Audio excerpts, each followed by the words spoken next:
ذنوبكم ومن يطع الله ورسوله فقد فاز فوزا عظيما.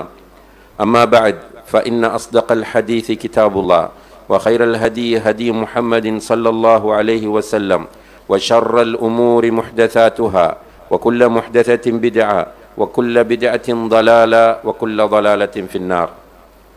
எல்லாம் வல்ல அல்லாஹ் ஜல்ல ஷானஹு தஆலாவுடைய கட்டளை ஏற்று ஃபர்து ஐனாகிய புனித ஜுமா கடமையை நிறைவேற்றுவதற்காக வருகை தந்திருக்கின்ற அல்லாஹ்வின் நல்லடியார்களே, அன்பின் சகோதரர்களே, அல்லாஹு தஆலா தன்னுடைய நல்லடியார்களுக்கு தயார் செய்து வைத்திருக்கின்ற சுவர்க்கத்தின் மீது ஆசை வைத்தவர்களாக அவன் ஏவியவற்றை எடுத்து நடப்பதன் மூலமும் பாவிகளுக்கும் காஃபிர்களுக்கும் தயார் செய்து வைத்திருக்கின்ற நரகத்தை பயந்தவர்களாக அவன் தடுத்தவற்றை முற்றுமுழுதாக தவிர்ந்து கொள்வதன் மூலமும் அல்லாஹுவை தக்வா செய்து கொள்ள வேண்டும் என்று எனக்கும் உங்களுக்கும் நினைவூட்டிக் கொள்கிறேன்.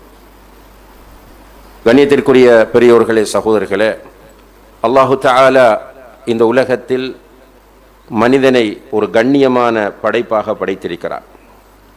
அழகிய வடிவத்தில் படைக்கப்பட்டிருக்கிற அவன் அல்லாஹுவினால் கடலிலும் கரையிலும் கண்ணியப்படுத்தப்பட்டிருப்பதாக அல் குர்ஆனிலே அல்லாஹு தஆலா சொல்லி காட்டுகிறார். இந்த மனிதன்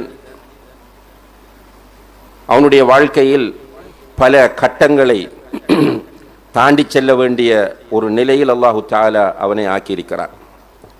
சிசுவாக தாயினுடைய வயிற்றிலிருந்து ஆரம்பித்து முதுமை என்கிற நிலை வரைக்கும் அவனுடைய வாழ்க்கை கட்டங்களை அல்லாஹு தஆலா அமைத்திருக்கிறார்.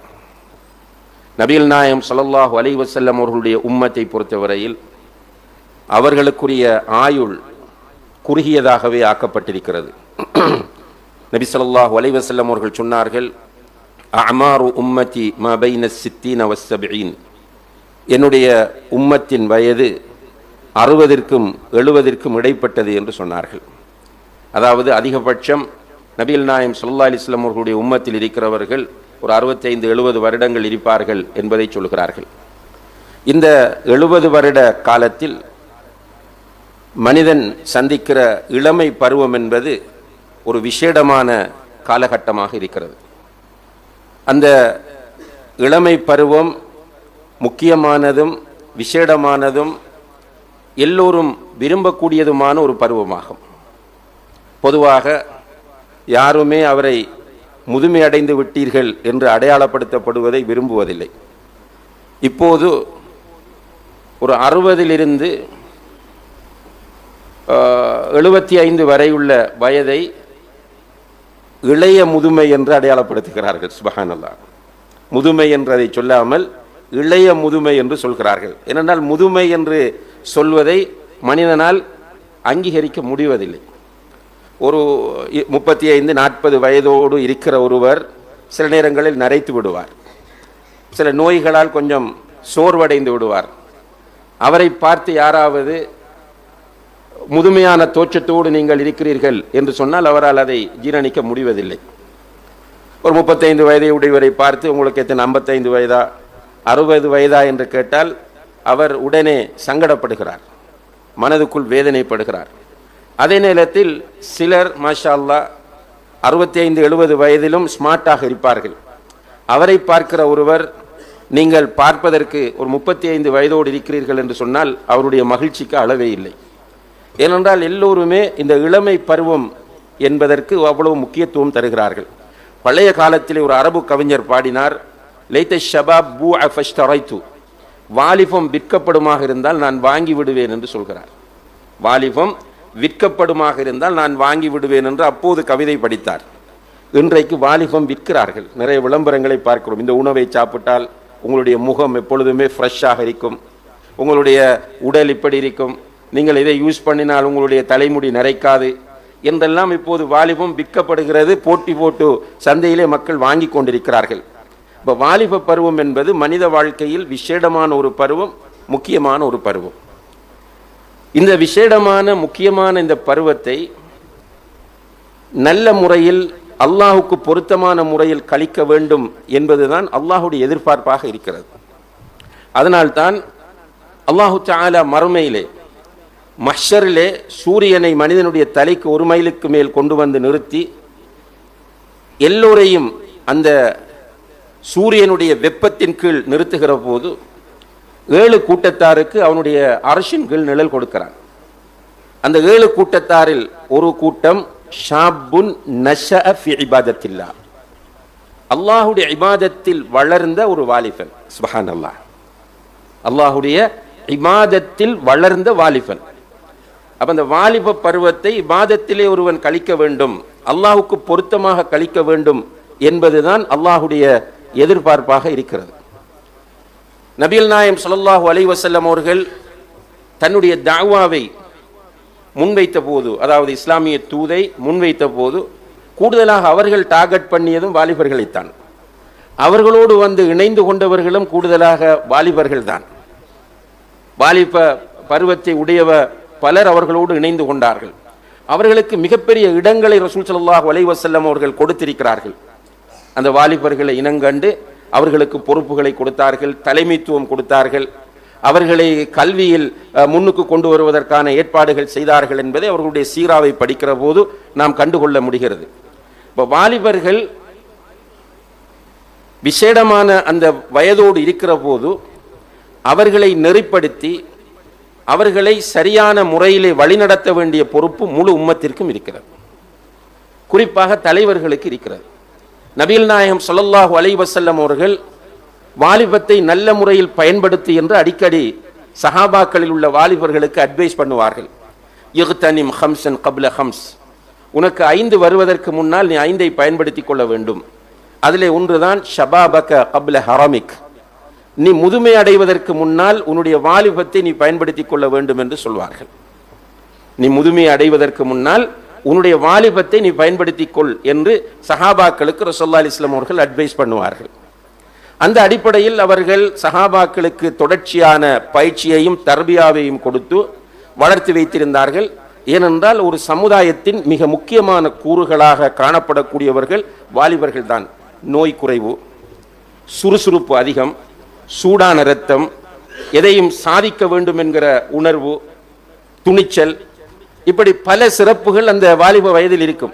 எனவே அவர்களை வைத்துத்தான் ஒரு சமூகத்தை நல்ல முறையிலே கட்டியெழுப்ப முடியும், பாதுகாக்க முடியும் என்பதனால் இந்த முக்கியத்துவம் வாலிபர்களுக்கு தரப்படுகிறது. அல்ஹம்துலில்லாஹ், இஸ்லாமிய வரலாற்றை நீங்கள் எடுத்து பார்த்தால் இந்த வாலிபர்களால் தான் இஸ்லாமிய சாம்ராஜ்யம் விரிவடைந்திருக்கிறது அல்லாஹ்வுடைய உதவியை கொண்டு என்பதை வரலாறு நமக்கு சொல்கிறது. ரசூலுல்லாஹி அலைஹி வஸல்லம் அவர்களுடைய காலத்தில் படையெடுப்புகள் மேற்கொள்ளப்பட்டிருக்கின்றன. படையெடுப்பு என்றால் இன்று பிழையாக பேசப்படுவது போல அல்ல. ஒரு அரசாங்கமாக இருந்து ஒரு ஆட்சியாளராக நபி ஸல்லல்லாஹு அலைஹி வஸல்லம் அவர்கள் தலைமையேற்று அந்த அரசாங்கத்தில் இருக்கிற இராணுவமாக ஒரு படை இருந்து அந்த படைகள் மேற்கொண்ட படையெடுப்புகள், அதைத்தான் நாம் ஜிஹாத் என்று சொல்கிறோம். ஒருவர் போய் குருட்டுத்தனமான ஒரு தற்கொலை தாக்குதலை மேற்கொள்வதையோ அல்லது ஒரு குழு சும்மா உருவாகி இன்னும் ஒரு கூட்டத்தை அடிப்பதையோ போம் வைப்பதையோ இஸ்லாம் ஜிஹாத் என்று சொல்லவில்லை. நபிகள் நாயகம் ஸல்லல்லாஹு அலைஹி வஸல்லம் அவர்களுடைய தலைமைத்துவத்தின் கீழ் இருந்த அரசாங்கம், அரசாங்கத்தில் இருந்த இராணுவ வீரர்கள் போதாத போது பொதுமக்களுக்கு அரசாங்கம் அழைப்பு விடுக்கும். இன்றும் உலகத்தில் அது நடைபெறுகிறது. ஒரு நாட்டுக்கு எதிராக படையெடுப்பு நடக்கிறது, அந்த நாட்டில் உள்ள இராணுவம் அந்த தாக்குதலை எதிர்கொள்ள முடியாத ஒரு சூழ்நிலை வரும்போது அரசாங்கம் நிர்பந்திக்கும், பொதுமக்களை நிர்பந்திக்கும், நீங்களும் இணைந்து கொள்ள வேண்டும் என்று. அப்படியான முறையில் ரசூல் ஸல்லல்லாஹு அலைஹி வஸல்லம் அவர்களுடைய காலத்தில் மேற்கொள்ளப்பட்ட படையெடுப்புகளில் இராணுவ தளபதிகளாக பெரும்பாலும் வாலிபர்கள் தான் தலைமையேற்று போயிருக்கிறார்கள். அந்த வாலிபர்கள் எப்படி இருந்தார்கள் என்றால் ஒழுக்கம், கட்டுப்பாடு, நேர்மை, பொறுப்புணர்வு போன்ற பண்புகளோடு வளர்க்கப்பட்ட இராணுவ தளபதிகளாக அவர்கள் இருந்தார்கள். அவர்களிடத்தில் போதை இருக்கவில்லை, மதுபானம் உட்கொள்ள மாட்டார்கள், அவர்கள் லஞ்சம் ஊழலிலே ஈடுபட மாட்டார்கள், அவர்கள்ட்ட எந்த கரப்ஷனும் கிடையாது, நேர்மையானவர்களாக இருந்தார்கள், இறையச்சம் உள்ளவர்களாக இருந்தார்கள். எனவே அந்த வாலிபர்கள் போன நேரத்தில் வெற்றியோடு திரும்பி வந்தார்கள். அண்மை காலத்தில் கூட நாம் பார்த்தால் ஸ்பெயினை வெற்றி கொண்ட தாரிக் பின் ஜியாதாக இருக்கிறார். அந்த தாரிக் பின் ஜியாதுடைய வரலாற்றை நாம் படித்து பார்க்கும்போது அங்கிருந்த மக்கள் அவரை வழிகெடுப்பதற்கு, அவரை வாங்குவதற்கு எவ்வளவோ முயற்சிகள் செய்தார்கள். பெண்களை காட்டினார்கள், போதை வஸ்துக்களை கொடுத்தார்கள், பணம் தருவதாக கூறினார்கள். ஆனால் அவர் எதற்கும் இசைந்து போகவில்லை. மிக தெளிவாக, உறுதியாக அகீதாவோடும் பண்பாடுகளோடும் இபாதத்தோடும் அந்த படைக்கு அவர்கள் தலைமை தாங்கி சென்றதனால் வெற்றியோடு திரும்பி வந்தார்கள் என்பதை நமக்கு வரலாறு சொல்கிறது. இப்படித்தான் வாலிபர்கள் இஸ்லாமிய வரலாற்றில் இருந்து வந்திருக்கிறார்கள். கண்ணியத்திற்குரிய சகோதரர்களே, பிற்பட்ட காலங்களில் இந்த முஸ்லிம் சமுதாயத்தில் குறிப்பாக இருக்கக்கூடிய வாலிபர்கள் அவர்களுடைய மார்க்கத்தில் பிடிப்பும் சமூக பொறுப்புணர்வும் அக்கறையும் உள்ளவர்களாக இருப்பதனால் இந்த உலகத்தில் ஃபித்னாக்களையும் ஃபசாதுகளையும் உண்டு பண்ணி உலகத்தை சீரழிக்க நினைக்கிற சக்திகளுக்கு இது ஒரு ஆபத்து. குறிப்பாக யூத சமூகத்தை நாம் எடுத்து பார்த்தால், யூத சமூகம் என்பது இந்த உலகத்திலே மிக பழைய சமூகம். ஆனால் பழைய சமூகமாக இருந்தாலும் நவீன உலகத்தில் அவர்களுக்கென்று சொந்தமான ஒரு நாடு கிடையாது, அவர்களுக்கென்று ஒரு ஒழுங்கான செட்டப் கிடையாது. எனவே அவர்கள் இந்த உலகத்தை அவர்களுடைய கட்டுப்பாட்டுக்குள் கொண்டு வர வேண்டும் என்று நிறைய முயற்சி செய்தார்கள். தங்களுக்கென்று சொந்தமாக நாடுகள் வேண்டும் என்று ஆசைப்பட்டார்கள். அதற்கு தடையாக இருக்கிற மிகப்பெரிய சக்தியாக அவர்கள் முஸ்லிம்களையும் முஸ்லிம் சமுதாயத்தில் உள்ள வாலிபர்களையும் பார்க்கிறார்கள். எனவே இவர்களை வழிகெடுப்பதற்கான திட்டங்களை மிக கவனமாக அவர்கள் தீட்டுகிறார்கள். அதிலே குறிப்பாக இந்த ஃப்ரீமேசன் என்று சொல்லக்கூடிய ஒரு அமைப்பு இந்த விஷயத்தில் கவனம் செலுத்துகிறது. அவர்களை இலுமினாட்டி என்று சொல்லுவார்கள். இந்த ஃப்ரீமேசன்ஸ் என்று சொல்லக்கூடிய அமைப்பினர் அவர்கள் வகுக்கிற அந்த திட்டங்களை நீங்கள் பார்த்தால் அதை பற்றி பேசக்கூடிய அறிஞர்கள் இவர்கள் அவர்களுடைய இலக்கை அடைவதற்காக கையாளுகிற வழிமுறைகளில் மிக பிரதானமானதாக தஅவத்து ஷபாபி வ ஷாபாத்தி இலல் இன்கிமாசி ஃபிர் ரதாயில் என்று சொல்கிறார்கள். வாலிபர்கள் ஆண்களும் பெண்களும் ஆபாசம் விரசம் போன்ற ஒழுக்கச் சீர்கேடில் ஈடுபடுவதற்கு அவர்களை அழைக்க வேண்டும். இது அவர்களுடைய மிக முக்கியமான ஒரு ஒப்ஜெக்ட், அவர்களுடைய நோக்கங்களில் மிக முக்கியமான ஒன்றாக இருக்கிறது. வாலிபர்களை ஒழுக்கச் சீர்கேட்டின் பக்கம் அழைப்பது. அதற்கான திட்டங்களை அவர்கள் மிக கச்சிதமாக நுணுக்கமாக மேற்கொண்டு இன்று நம்முடைய வாலிபர்களை அவர்களுடைய அடிமைகளாக மாற்றிவிட்டார்கள். அவர்களுடைய திட்டங்களை நடைமுறைப்படுத்துகிறவர்களாக நம்முடைய வாலிபர்கள் ஆட்டோமேட்டிக்காக மாற்றப்பட்டு விட்டார்கள். இன்னா லில்லாஹி வ இன்னா இலைஹி ராஜிஊன். இப்ப நம்முடைய வாலிபர்கள் மஸ்ஜிதை பற்றி அதிகமாக சிந்திக்கிறார்களா, அல் குர்ஆனை பற்றி அதிகமாக சிந்திக்கிறார்களா, நபிகள் நாயகம் ஸல்லல்லாஹு அலைஹி வஸல்லம் அவர்களையும் அவர்களுடைய சுன்னாவையும் அவர்களுடைய சஹாபாக்களையும் பற்றி அதிகமாக சிந்திக்கிறார்களா, அல்லது குப்பைகளையும் ஆபாசங்களையும் விரசங்களையும் ஜாஹிலியத்துகளையும் அதிகமாக சிந்திக்கிறார்களா என்று பார்த்தால் இந்த விஷயத்திற்கு நமக்கு தெளிவான பதில் கிடைக்கும். பெரிய அக்கறை எல்லாம் இல்லை. உணர்ச்சி வசப்படுத்தி சில நேரங்களில் சில ஆர்ப்பாட்டங்கள் நடத்தலாம், அவ்வளவுதான். ஆனால் உணர்வு பூர்வமாக அறிவு பூர்வமாக நான் பள்ளிவாசலை அலங்கரிக்க வேண்டும், என்னுடைய உள்ளம் பள்ளியோடு தொடர்பாக இருக்க வேண்டும், நான் நபிகள் நாயகம் ஸல்லல்லாஹு அலைஹி வஸல்லம் அவர்களை நேசிக்க வேண்டும், அவர்களுடைய சுன்னாவை நான் நேசிக்க வேண்டும், அல்லாஹ்வுடைய மார்க்கத்தை என்னுடைய வாழ்க்கையில் நான் கடைபிடிக்க வேண்டும், என்னுடைய சமுதாயத்தை ஒரு நல்ல சமுதாயமாக நான் வழிநடத்த வேண்டும், என்னுடைய சமுதாயத்திற்கும் என்னுடைய நாட்டுக்கும் நான் நல்லது செய்ய வேண்டும் என்று சிந்திக்கிற அந்த நிலையிலிருந்து நம்முடைய வாலிபர்கள் இன்று தடம் புரண்டு கொண்டு போய்கொண்டிருப்பதை வேகமாக பார்க்கிறோம். மிக அதிகமான அளவு வாலிபர்கள் சீர்கெட்டுக் கொண்டிருக்கிறார்கள். ஆனால் இயல்பில் அவர்கள் நல்லவர்கள். இதை நம்ம கவனத்தில் கொள்ள வேண்டும். பொதுவாக இன்றைக்கு என்ன செய்யறோம் என்றால் எல்லோரும் வாலிபர்களைத்தான் திட்டி தீர்க்கிறோம், வாலிபர்களை குறை சொல்லிட்டே இருக்கிறோம், பிரச்சனைகளை பற்றி பேசுகிறோம். ஆனால் தீர்வுகளை நோக்கி வாலிபர்களை கொண்டு போவதற்கான எந்த தீர்வு திட்டங்களும் யாரிடமும் இல்லை. யார் இந்த பூனைக்கு மணி கட்டுவது என்கிற கேள்விக்கு விடையில்லாமல் நம்முடைய சமுதாயம் தடுமாறிக் கொண்டிருக்கிறது. உண்மையிலே நம்முடைய வாலிபர்கள் இந்த சதி திட்டங்களால் கண்டிப்பாக திசை திருப்பப்பட்டு கொண்டிருக்கிறார்கள் என்பதில் மாற்று கருத்தில்லை. எல்லா இடங்களிலும் நீங்கள் பாருங்கள், எல்லா துறைகளிலும் பாருங்கள், பிரச்சனை தான் வாலிபர்களுக்கு. உதாரணமாக அவர்களுடைய கல்வி முறையை நீங்கள் என்று எடுத்து பார்த்தால் ஒரு ஸ்டேபிளான கல்வி முறை இல்லை. இன்றைக்கு வாலிபர்களுடைய தேவைகளுக்கு முகம் கொடுக்கக்கூடிய கல்வி முறை ஸ்கூல்களில் இல்லை, பெரும்பாலான பல்கலைக்கழகங்களில் இல்லை. அதே நேரத்தில் இந்த குளோபலைசேஷன் என்று சொல்லக்கூடிய பூகோளமயமாக்கலின் எதிர் விளைவு எல்லோரும் மணி மைண்ட். எந்த துறையை நீங்கள் எடுத்தாலும் பணம் சம்பாதிக்க வேண்டும் என்பது மட்டும்தான் முதல் நிலைக்கு வருகிறது. அதனால் பணம் சம்பாதிக்கிற துறைகளாக கல்வித்துறை மாறி இருக்கிறது. நிறைய துறைகளுள் கல்வித்துறை பணம் சம்பாதிக்கிற ஒரு துறை. இன்றைக்கு ஸ்கூல் எஜுகேஷன் ஃப்ரீயாக இருக்கிறது, யூனிவர்சிட்டி எஜுகேஷனும் ஃப்ரீயாக இருக்கிறது நம்முடைய நாட்டில் அல்ஹம்துலில்லாஹ். இப்போ ஒரு மெடிக்கல் ஃபேக்கல்ட்டியில் நம்மளோட ஒரு பிள்ளை ஃப்ரீயாக போய் படித்து அவருக்கு ஸ்டைஃபண்டும் கிடைக்கும், ஒரு என்னது புலமை பரிசில் ஒரு நிதியும் கிடைக்கிறது. எந்த ஃபேக்கல்ட்டி மெடிக்கலில் நான் உதாரணத்துக்கு எதுக்கு சொல்றேன் என்று கேட்டால், ஒரு ஸ்ரீலங்கா பிள்ளை சவுதி அரேபியாவில் போய் பெற்றோரோடு இருந்து அங்கேயே படித்து அங்கே ஓஎல் எழுதி அங்கே ஏஎல் சயின்ஸ் ஸ்ட்ரீம் செய்கிறார். அவர் பேராதனையிலே மெடிக்கலுக்கு சேர வேண்டும் என்று சொன்னால் கிட்டத்தட்ட அவருக்கு 2 கோடி ரூபாய் தேவை. அதுங்க அரசாங்கத்துக்கு அவர் கட்டணும்.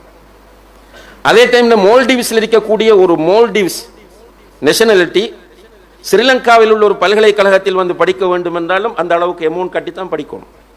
ஆனால் நம்முடைய பிள்ளைகளுக்கு எல்லா துறைகளிலும் ஃப்ரீ எஜுகேஷன், ஸ்கூல்ல ஃப்ரீ, காலேஜுகள் ஃப்ரீ, யூனிவர்சிட்டிஸ் ஃப்ரீ.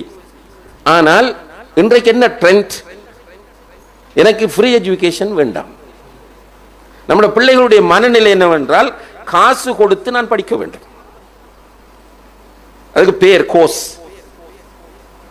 காசு கொடுத்து படித்தால் தான் அது பெருமதி என்கிற ஒரு மனநிலை வந்துவிட்டது. இதே நேரத்தில் பண சிந்தனை உள்ளவர்கள், மணி மைண்டோடு வாழக்கூடியவர்கள், ஒவ்வொரு நாளைக்கு நமக்கு ஒரு காலத்தில் ஏதாவது 1-2 இந்த பிரைவேட் கேம்பஸ்களில் பேர் தான் தெரியும், அதை பெருசாக நினைச்சிட்டு இருந்தோம். ஆனால் இன்றைக்கு ஒரு ஊருக்குள்ளே போனால் ஒவ்வொரு ரோட்லையும், சில நேரங்களில் ஒரு சின்ன வீட்டு ஊருக்குள்ள ஒரு ஒழுங்கைக்குள்ளால போகும்போது அங்கேயும் கேம்பஸ் என்று அதுக்கு முன்னால் ஒரு பேரை போட்டு ஒரு கேம்பஸ் இருக்கிறது, யூஜிசி அப்ரூவ்ட் கோர்சஸ் இருக்கிறது என்று சொல்கிறார்கள். கிளாஸ் ரூம் கிடையாது, லெக்சர்ஸ் கிடையாது, ஒன்றும் இல்லை. போறது பதிகிறது, அதுக்கப்புறம் அந்த பிள்ளைகள் போய் சுத்திட்டு வருவாங்க. மாஷா அல்லாஹ் 6 மந்த் முடியும் போது 1 இயர் முடியும் போது அவர்களுடைய ப்ரோக்ராம் முடிகிறது, சர்டிஃபிகேட் கிடைக்கிறது. எடுத்துட்டு போனால் இவர்களுடைய பிரச்சனை என்ன? சர்டிஃபிகேட் இருக்கிற ஒரு கட்டத்தில் சில நாடுகளில் தொழில் வாய்ப்புகள் நிறைய இருந்தன. எனவே தொழிலாளர்கள் தேவைப்பட்ட போது அவர்கள் சும்மா சின்ன சின்ன சர்டிஃபிகேட்டுக்கு எல்லாம் தொழில் கொடுத்தார்கள். ஆனால் இப்போது என்ன பிரச்சனை என்றால் தொழில் இல்லை. அப்ப நம்முடைய பிள்ளைகள் அந்த பழைய நினைப்பில் கோர்ஸ் முடிச்சுட்டு போனால் தொழில் இல்லை.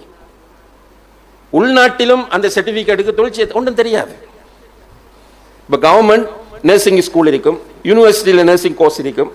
அதை முடிச்சுட்டு வர ஒரு நர்ஸுக்கும் சும்மா ஒரு இடத்துல ஒரு காலேஜ் என்று போட்டு அதிலே படிக்கிற நர்சிங் கோர்ஸுக்கும் இடையில மிகப்பெரிய வித்தியாசம் இருக்கிறது.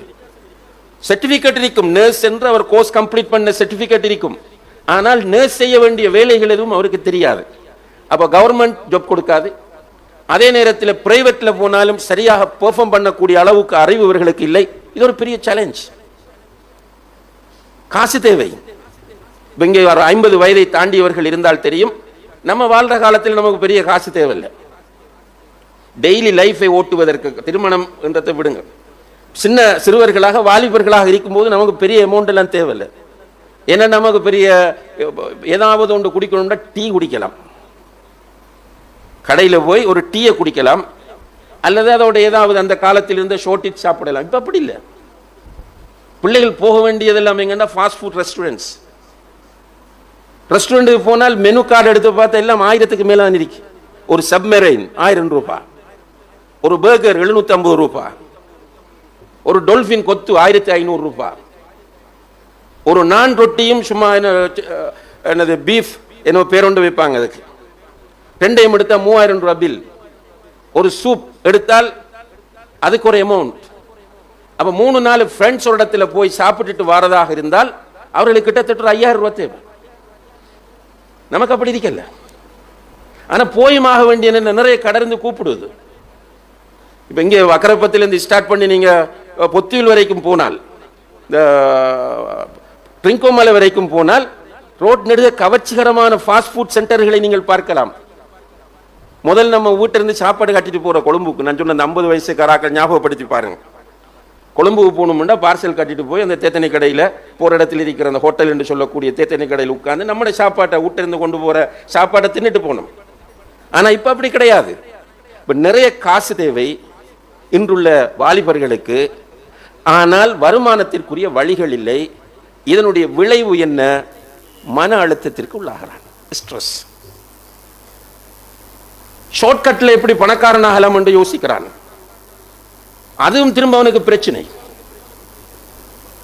ஒரு ஸ்மார்ட்டாக தன்னை ஒரு புக்கை படிக்கிறான், அல்லது இப்போ யூடியூபர்ஸ், உங்களுக்கு தெரியும், மெடிக்கல் டாக்டர்ஸ், எக்ஸ்பர்ட் டாக்டர்ஸ் அவங்களுடைய பிராக்டிஸ், பிரைவேட் பிராக்டிஸ் எல்லாம் விட்டுட்டு இப்ப யூடியூப்ல உட்கார்ந்துட்டு இருக்கிறாங்க. என்னத்துக்கு என்று கேட்டால் யூடியூப்ல அவ்வளவு வருமானம், யூடியூப்ல அவ்வளவு வருமானம் கிடைக்கிறது. இந்த பிரைவேட் பிராக்டிஸ்ல உட்கார்ந்து இந்த பேஷண்ட்ஸை நேரடியா பார்த்து கஷ்டப்படுறதை விட யூடியூப்ல உட்கார்ந்து நம்ம நல்ல செய்திகளை கொடுத்தோம் என்று சொன்னால் வியூவர்ஸ் கூடும், சப்ஸ்கிரைபர்ஸ் கூடும், அதற்கேற்ற வருமானம் வரும் என்பதை அவர்கள் நம்பி அதில் இறங்குறாங்க. இதே போல இன்றைக்கு நீங்க பணக்காரனாகணுமா, மோட்டிவேஷனல் ஸ்பீக்கர், நான் ஒரு பெரிய எக்கனமிஸ்ட் என்று தன்னை அடையாளப்படுத்திக் கொள்வார். அவர் ஒரு ஐடியா சொல். இந்த வாலிபன் சோசியல் மீடியாவுக்கு ஏற்கனவே அடிமை. அவன் இப்படியான விஷயங்கள் இன்ஸ்டாகிராம்ல, யூடியூப்ல, ஃபேஸ்புக்ல அவன் பார்க்கிற போது அவனுக்கு ஐடியா வருகிறது. உடனே என்ன பண்றான் என்று அவர் சொல்ற மாதிரி செய்கிறான். திடீர்னு வருவான், நம்மகிட்ட அப்பாயின்மெண்ட் கேட்டுட்டு பெரிய ஒரு பிசினஸ்காரர்கிட்ட வருவான், ஒரு மௌலவிட்ட வருவான். என்ன மௌலவிய மார்க்கெட்டிங்குரிய ஒரு முக்கியமான ஒரு ரெக்கமெண்டராக ஆக்கிறதுக்காக அவர்கிட்ட வருவான்.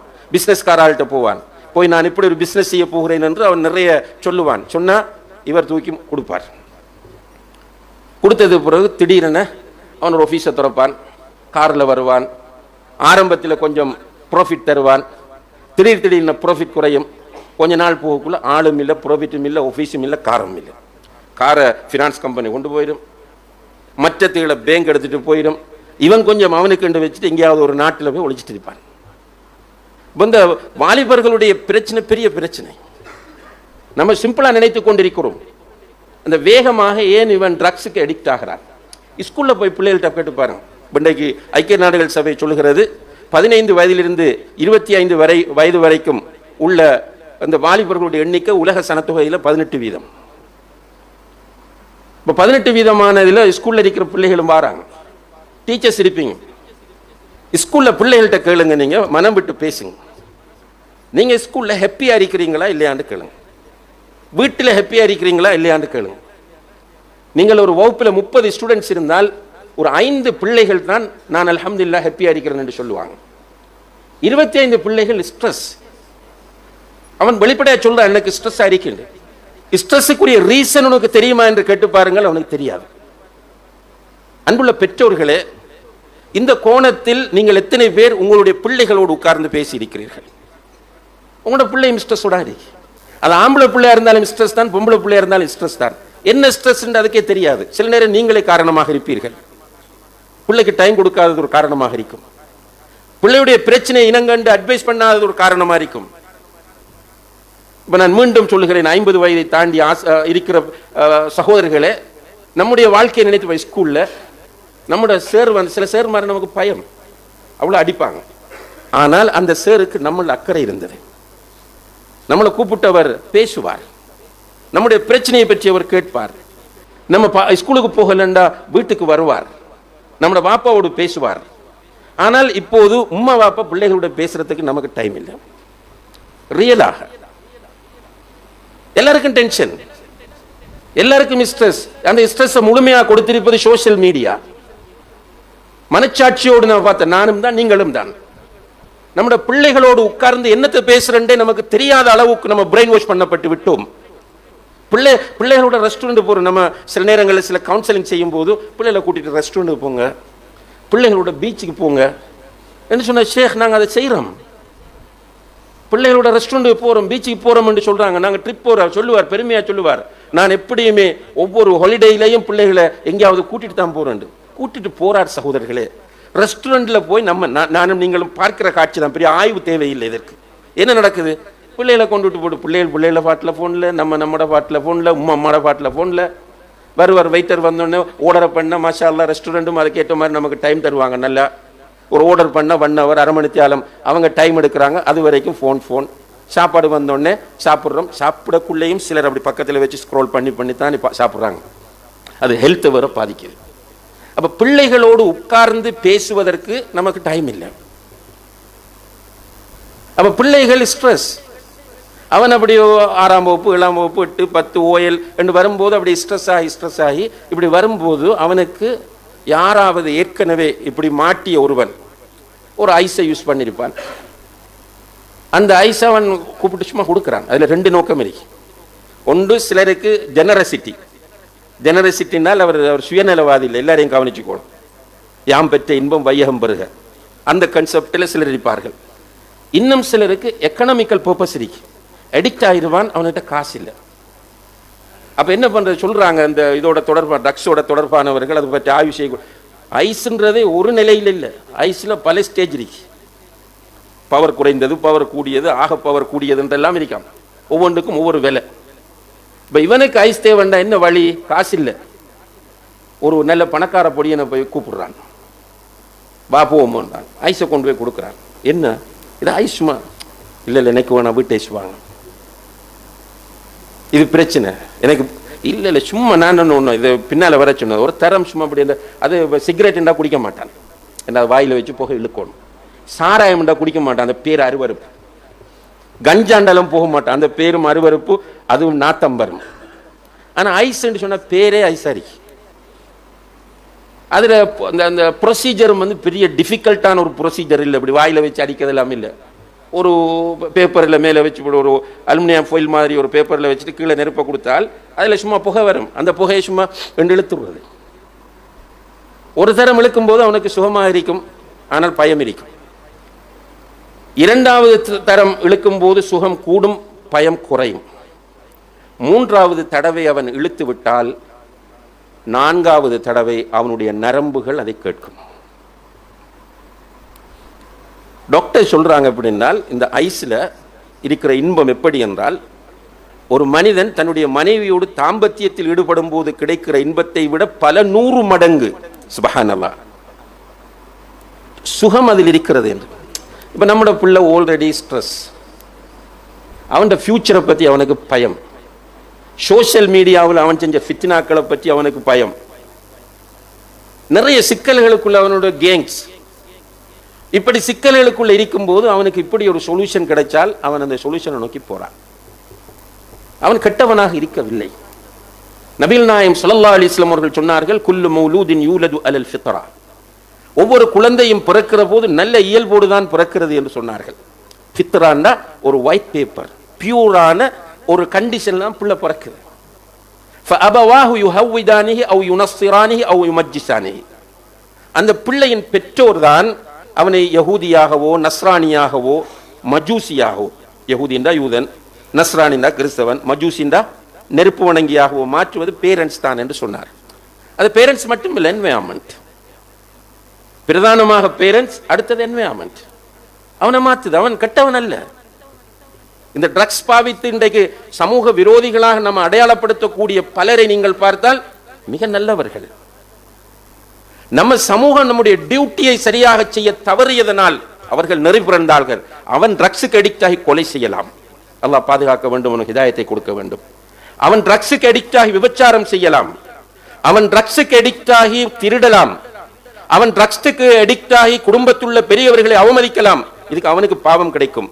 இதை தாண்டி ஒட்டுமொத்த உம்மத்தும் ஒட்டுமொத்த சமுதாயமும் அல்லாஹ்விடத்தில் கைகட்டி நிற்க வேண்டும் என்பதை இந்த இடத்தில் மிக உறுதியாக சொல்லிக்கொள்ள விரும்புகிறேன்.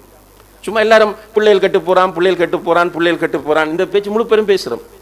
எவ்விடத்து போய் பாருங்க, 4 டீச்சர்ஸ் சேர்ந்தாலும் இதுதான் டாபிக், 4 மௌலவி சேர்ந்தாலும் இதுதான் டாபிக், 4 பெரியாக்கள் ஒரு கல்யாண வீட்டில் சேர்ந்தாலும் இதுதான் டாபிக், பீச்சில் சேர்ந்தாலும் இதுதான் டாபிக். பிள்ளைகள் கட்டு போறான், பிள்ளை கட்டு போறான் தெரியுது. என்ன ஆல்டர்னேட்டிவ், என்ன சொல்யூஷன், தீர்வு என்ன? சுப்ஹானல்லாஹ். இந்த வாலிபர்களை நெறிப்படுத்த வேண்டிய நிலையில் முதலில் இருப்பவர்கள் யாரு? பெற்றோர். இப்ப இங்க இருக்கிற பெரும்பாலும் நம்ம பெற்றோர். நம்மளோட ரோல் என்ன? அது தனியாக பேச வேண்டிய ஒரு டாபிக். சில வாப்பமார் சொல்ல, நான் ஸ்ட்ரிக்ட்ன்றாங்க வீட்டில், நான் வெரி ஸ்ட்ரிக்ட், எந்நேரம் கோபக்காரன், அடிப்பன், உடப்பன், உதப்பன், பிங்கான் உடைக்கிறது, வைஃபுக்கு அடிக்கிறது, சண்டியன், கத்துறது, கோபம் பாறது, ஊட்டோட்டு போறது. இது இஸ்லாம் சொன்னதோ அல்லது சைக்காலஜி சொன்னதோ அல்லது உலகம் கற்றுத்தந்ததோ ஒரு தர்பியா முறை கிடையாது. உம்மமார் எடுத்துட்டா எந்நேரம் அழுக, பிள்ளைகிட்ட பாரு உன்னாலதான் உங்க வாப்பா என்ன இப்படி பண்றார் என்று எந்த நேரம் பார்த்தாலும் அவ ஸ்ட்ரெஸ் ஆகி நோயாளியாகி சின்ன வயசுல கிளவியா போறாங்க. இது தீர்வல்ல. அவர் சண்டித்தனம் காட்டுவதும் இவ அழுது கொண்டிருப்பதும் தீர்வல்ல.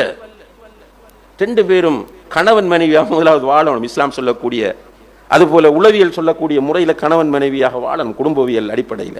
நமக்கிடையில் ஒரு நல்ல ரிலேஷன்ஷிப் இல்லை, ஹஸ்பண்ட் ஒய்ஃபுக்கு இடையில ரிலேஷன்ஷிப் இல்லை, பிள்ளைகளை வச்சு சண்டை. எங்க பிள்ளைகள்கிட்ட நம்மளோட கஷ்டங்களை ஷேர் பண்றோம்? இந்த பிள்ளைகளை வளர்க்கறதுக்காக நம்ம செய்யக்கூடிய தியாகங்களை எங்க ஷேர் பண்றோம்? நம்மகிட்ட நிறைய பேர்கிட்ட இருக்கிற ஒரு முட்டாள்தனமான சைக்காலஜி என்ன தெரியுமா? நான் சொன்னேன், நம்ம 50 வயசுக்கு முதல் கஷ்டப்பட்டோம், ரொம்ப கஷ்டப்பட்டோம். எனக்கு ஞாபகம் இருக்கிறது, நம்ம போடக்கூடிய பேண்ட், அதாவது ட்ரௌசர், அது பின்னால பெரும்பாலான ஆட்களுக்கு பெச்சா தான் இருக்கும், ஓட்டையான தச்சு தான் போடுறேன். தையல் ஊசி எல்லார்ட்டையும் இருக்கும், ஷர்ட் வந்து பியும், திரும்ப நம்ம அதை தச்சு தான் போடுற, கையால் தைப்போம், டெய்லர்கிட்ட கொண்டு கொடுத்து தைக்கிறதில்ல. சாப்பாடு, நம்மளோட வீட்டில் எல்லாம் வெண்ணாலும் பிரியாணியும் இல்லை, பிரியாணின்றது நம்ம அந்த வயசுல கேள்விப்படவே இல்லை. இறைச்சிக்கரைன்றது வெள்ளிக்கிழமை தான் கிடைக்கும். குறுநல் சோறுதுன்ற நிறைய பேர் இருக்கிறோம். குறுநல் இப்போ பிள்ளைகளுக்கு அது என்னன்றே தெரியா, குறுநல் என்றா கொரோனர் ஆண்டு கேட்பாங்க. குறுநல் சோறு தின்றிருக்கிறோம், முறுக்கலைக்கரை தின்றிருக்கிறோம். சில வீடுகளில் அதுக்கு கொஞ்சம் முந்தியவர்கள், 78ஆம் ஆண்டுக்கு முந்தினவர்கள், இந்த ரோட்டில் 5 வருஷத்தான் மரவள்ளின்றிருக்கு, அந்த கிழங்கு சாப்பிட்றல, அந்த கிழங்கு சாப்பிட்டவர்களும் இருக்கிறார்கள். வீட்டில் பிளேண்டி எப்படி குடித்தோம்? சீனி போட்டு பிளேண்டி குடித்தா பணக்காராக்கள், கையில் தொட்டுக்கு குடித்தா, முட்டாசோட டீ குடித்தா தான் எவரேஜ். அப்படித்தான் வாழ்ந்தோம். இப்போ நம்மளோட மைண்ட் செட் எப்படி வந்துட்டா, நான் பட்ட கஷ்டங்கள் என்னுடைய பிள்ளை படக்கூடாது. இதுதான் ஒரு முட்டாள்தனமான சைக்காலஜி. பிள்ளை கேட்குற எல்லாம், இப்போ சின்ன பிள்ளைல கையில் ஐஃபோன், சும்மா நார்மல் ரேஞ்சில் வாங்க 2 லட்சம் 3 லட்சம் வேணும், பாப்பா வாங்கி கொடுக்க. என்னென்னு கேட்டால், நான் பட்ட கஷ்டம் இந்த பிள்ளை படக்கூடாது. பிள்ளைகிட்ட மோட்டார் பைக் கடன் வாங்கித்தான் வாங்கி கொடுத்துருக்கிறார் பாப்பா, அப்படியே வாங்கி கொடுக்கணும். நமக்கு நல்ல இதெல்லாம் வந்து பெரிய ஆதாரங்களும் ஆய்வுகளும், ஒரு டீம் களத்தில் இறங்கி ஆய்வு செய்ய வேண்டிய ஒரு டாபிக் இல்லை. நல்ல தெளிவாக தெரியுது. ஓயில படிடான்னு சொல்லிட்டு ஃபோன் வாங்கி கொடுக்கார் பாப்பா. என்ன ஃபோன்? ஐஃபோன். ஓயில நல்ல ரிசல்ட்ஸ் எடுத்தா உனக்கு ஐஃபோன். எப்படி ஐஃபோன் வாங்குறார் அவர்? கடனுக்கு தான் வாங்குறார். ஒன்று இன்ஸ்டால்மெண்ட்ல வாங்கி கொடுக்கிறார், அல்லது காசை கடனாக வாங்கி அதுக்கு ஃபோன் வாங்கி கொடுக்கிறார். அப்ப இந்த பிள்ளைக்கு எந்த கஷ்டமும் தெரியாது, பிரச்சனையும் தெரியாது. அதே டைம்ல அவனுக்கு நிறைய பிரச்சனைகள் இருக்கிறது. இப்ப இவன் அப்படியோ நாசமாகிக்கொண்டே போறான்.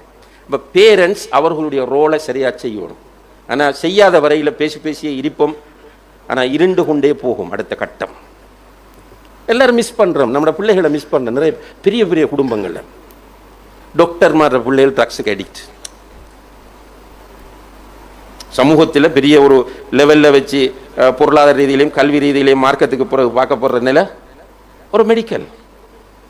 அந்த டாக்டர் வீட்டில் உள்ள பிள்ளைகளுக்கு பொண்ணு இல்லை, ஏனென்றா அவன் அடிக்ட். அதுபோல ஊர் தலைவர்களுடைய பிள்ளைகளின் நிலை, உலமாக்களுடைய பிள்ளைகளின் நிலை. ஒருத்தரும் கவலைப்படுறோம், அழுகிறோம், ஆனால் தீர்வை தேடி யாரும் போகவில்லை என்பதுதான் பெரிய வேதனையான விஷயமாம். 2வது பாருங்க, குடும்பத்தில் உள்ள மூத்தவர்கள், அவங்களுக்கு எனக்கு ஏன் தேவையில்லாதவை, இந்த மைண்ட் செட் வந்துடும். முந்தைய அப்படி இல்லையே. நம்மளை கண்டா, நம்மளோட பெரியப்பாவை கண்டா ஓடுவோம், அரைவார். ரோட்டில் குண்டு விளையாடிட்டு இருப்பாங்க, ஜில் போல குண்டு விளையாடி நிற்கக்குள்ள பெரியப்பா வந்தா அள்ளி எடுத்துக்கு ஓடுறதா. அப்பா வந்தா கட்டி போட்டு அடிப்பார். இப்ப என்ன மைண்ட் செட் என்றால், எனக்கு என் தேவையில்லாத வேலை, அவங்கள்ட்ட போய் நான் எப்படி நிற்கிறேன். அதுக்கு ஏற்ற மாதிரி சில பெண்கள் போனோடனே நம்ம போய் நம்மளோட நானோட வீடு, நானோட மகன் கொஞ்சம் மிஸ் ஆகிறான், அட்வைஸ் பண்ணுவோம்ட்டு அங்கே போனால் நானோட வைஃப் என்ன சொல்லுவா, அவரோட பிள்ளைய பார்க்க சொல்லுங்களேன், எந்த பிள்ளைகிட்ட வரத்துக்கு நல்லது செய்ய வாரானுன்றதுக்கு வாய்ப்பு இல்லை.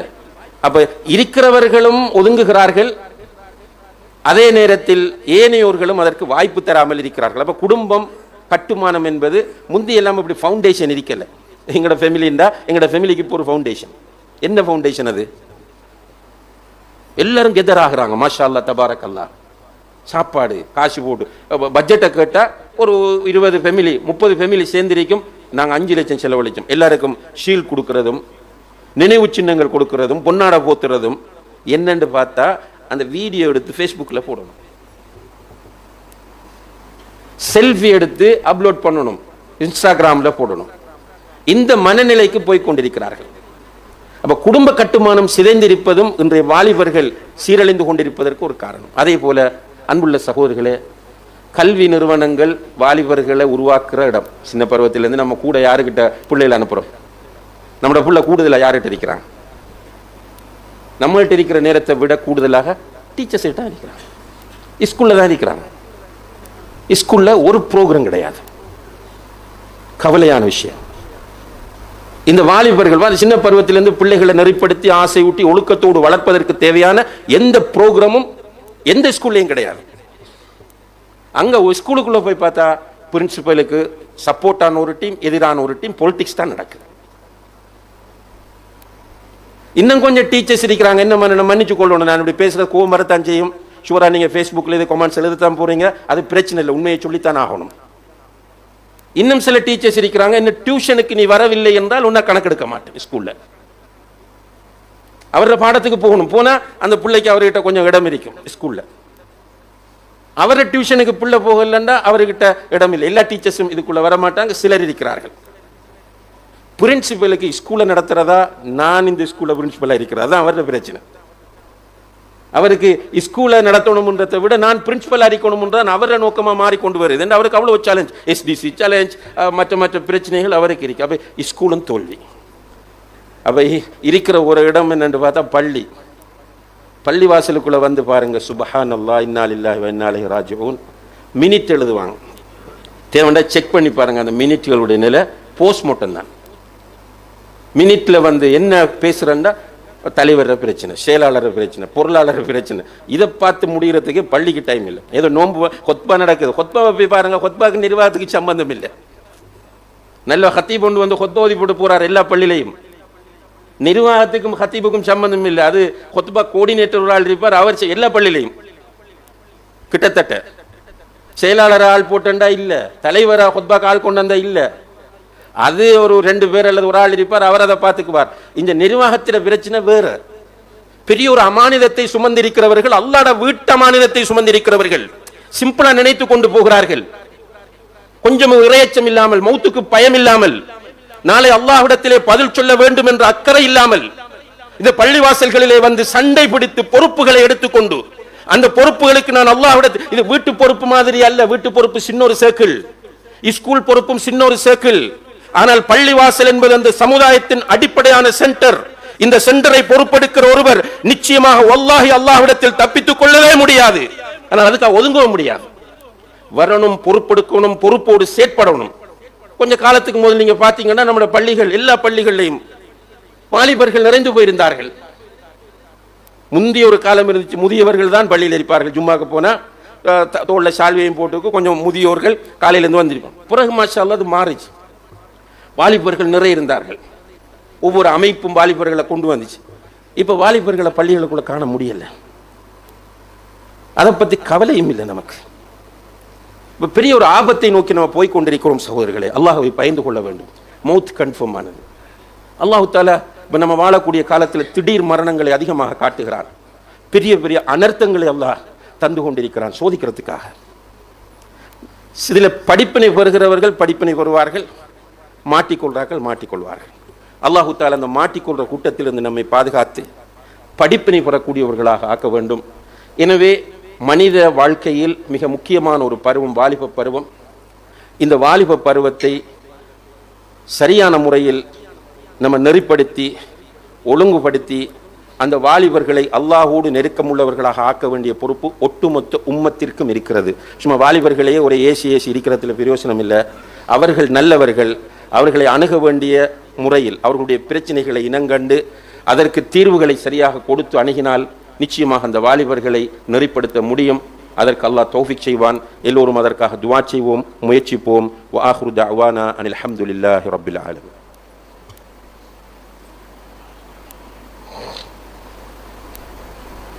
அல்ஹம்துலில்லாஹி ரப்பில் ஆலமீன் வல் ஆகிபத்து லில் முத்தகீன் வலா உத்வான இல்லா அலல் ஸாலிமீன் வஸ்ஸலாத்து வஸ்ஸலாமு அலா அஷ்ரஃபில் அன்பியாஇ வல் முர்ஸலீன் வ அலா ஆலிஹி வ அஸ்ஹாபிஹி அஜ்மஈன். அம்மா பஅத். கணியத்திற்குரிய பெரியோர்களே, சகோதரர்களே, மனிதனை அழகிய வடிவத்தில் அல்லாஹ் படைத்து அவனை கண்ணியமான ஒரு படைப்பாக இந்த உலகத்தில் ஆக்கியிருக்கிறான். அதே நேரத்தில் குர்ஆனிலே அவன் சொல்கிறான், வலகத் ذرأنا لجهنم كثيرا من الجن والإنس. ஜின்களிலும் மனிதர்களிலும் அதிகமானவர்களை நரகத்திற்கென்றே படைத்திருக்கிறோம். ஏன் அவர்கள் அதிகமாக நரகத்திற்கு போவார்கள் என்றால், லஹும் குலூபுன் லா யஃப்கஹூன பிஹா, அவர்களுக்கு இதயங்கள் இருக்கின்றன, அந்த இதயங்களை கொண்டு விளங்க மாட்டார்கள். சுப்ஹானல்லாஹ்.